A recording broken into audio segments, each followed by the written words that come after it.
your eyes are probably your best weapon. If I have LA down there, if I'm looking at him, then I can shoot the floater. I think one thing that you do very well when we watch you is you know how to get the ball high and quick into a spot.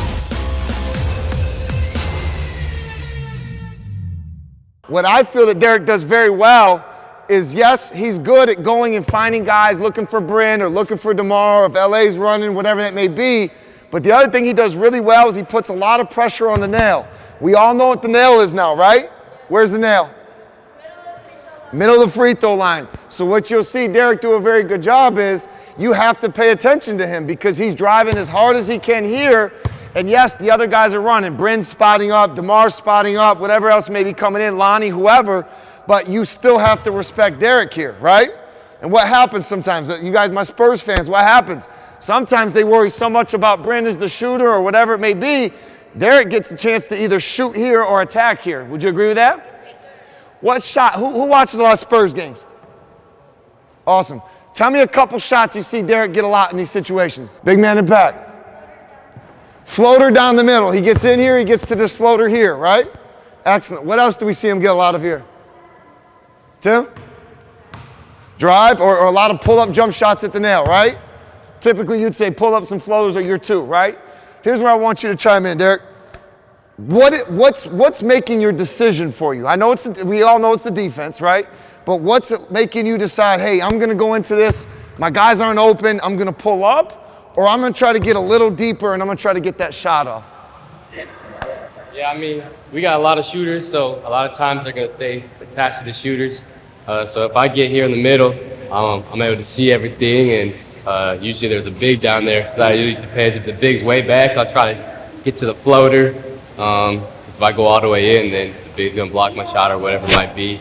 If the big steps up, then I'll just try to pull up right here, use my size, elevate, and shoot the mid-range jumper. So depends on what the floor space is looking like, but I really like the floater. That's probably my favorite shot that I do mostly. Got you. I agree.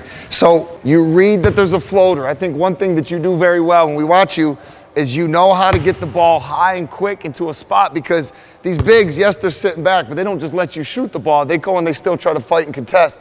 What are some things when you're getting into that floater that you try to pay attention with? Maybe it's your feet, the pickup of your ball, the release of the ball. What are things you're trying to do to make sure, you know, whether that's, I don't know, that's Giannis sitting at the basket or Rudy Gobert sitting at the basket. You don't have much time to shoot that. So what are you trying to do with your body mechanic-wise? A lot of times I like going off 2 feet, so I try to get my feet underneath, elevate. Your eyes are probably your best weapon. So if you're looking at, like, if I have LA down there, if I'm looking at him, and then I can shoot the floater, so I know where the hoop is the whole time.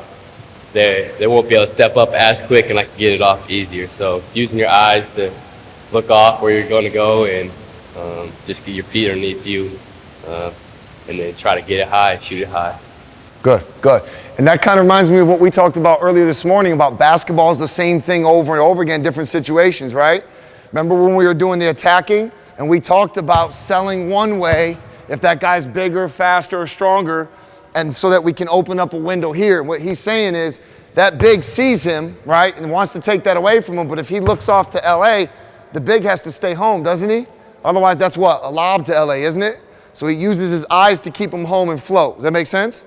Okay, give me Tim and Connor out here. I'm gonna show you the drill you guys are gonna do, okay? Give me a couple cones too, please.